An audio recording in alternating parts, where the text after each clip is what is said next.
Hello. Again, it is Birth of Bangladesh by Nurul Kabir without the dust jacket.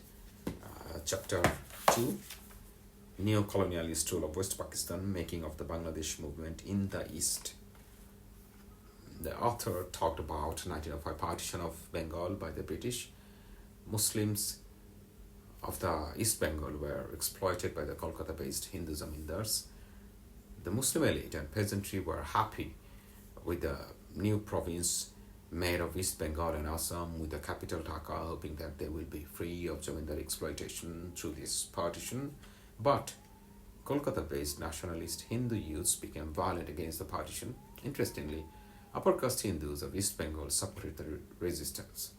In 1911, the partition was annulled, but the Britishers moved the capital from Kolkata to Delhi, reducing Bengalese influence in Indian politics and contributing to the partition of India in 1947. Disheartened by the annulment of 1911, East Bengalis started to support Krishak Praja Party of A.K. Fazlul Haq to abolish Zamindari system, and then supported Muslim League as it adopted Lahore Resolution in 1940 that sought autonomy and sovereignty of two separate Muslim majority states from northwest and northeast region of India. Sadly, the Muslim League changed Lahore Resolution in 1946 called Delhi Resolution, a single country of those two regions, and it was raised by Hussain Shohid Sohrawardi. I'm not a history buff, but things Sohrawardi did actually did not reflect the desire of people. After 1911, for the second time, East Bengalis did not achieve autonomy as the region became East Pakistan in 1947. Still, Bengalis are happy about Pakistan, but soon it became a disappointment as the power centered around West Pakistani military, bureaucratic oligarchy and landed aristocracy. Altaf Gauhar, a Pakistani civil servant, admitted the Muslims of East Pakistan, who had played a pioneering role in the establishment of Pakistan, were deeply disillusioned and embittered because of persistent neglect and unfair dealings by an indifferent central government dominated by West Pakistanis located some 1,200 miles away in Karachi. Karachi, that was the first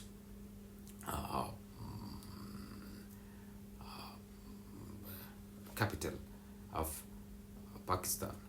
The neo-colonialist West marginalized Bangla language and culture as Urdu became the only state language of Pakistan. Language became the first struggle for democracy of Bengalis.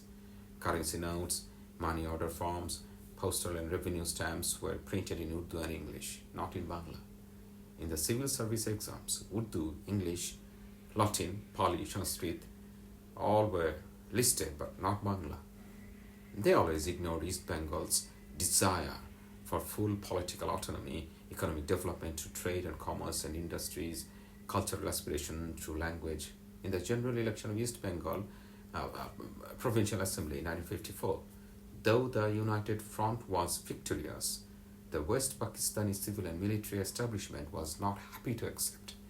They staged or orchestrated ethnic riots between Bengalis and non-Bengalis in Chittagong and Naranganj. Even clash erupted inside Dhaka Central Jail to destabilize this provincial government. And not exactly the same, but it reminds me of how Indian government is relentlessly trying to destabilize Yunus government. West Pakistan implemented ordinances to subjugate its larger population that naturally demanded greater representation in the statecraft. West always manipulated political rivalry of the East. One example is rivalry between A.K. Fazlul Haq and Hussain Shohid Sohrawardi. Professor Ahmad Sharif, a Bengali intellectual, said the harm that Sohrawardi did to the Bengalis by marshalling the latter's consent to the scheme of one unit and parity was unprecedented. Now, what is one unit and parity?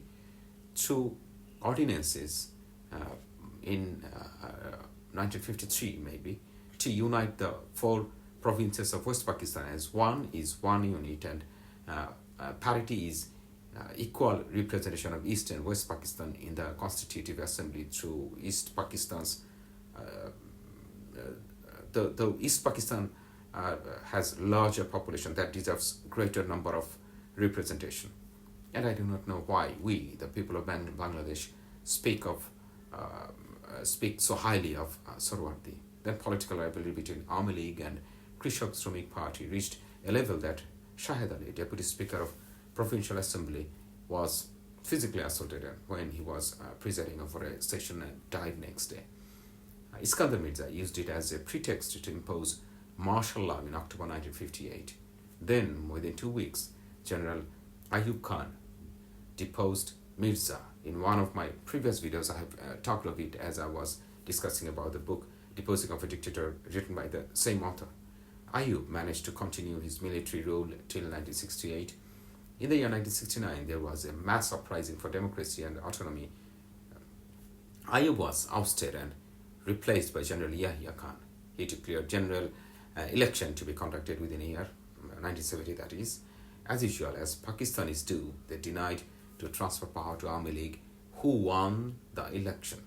Why those people who are in power, or should I say power mongers, whether Pakistani or Indian or Bangladeshi, believe that they will kill and burn and intimidate and continue ruling?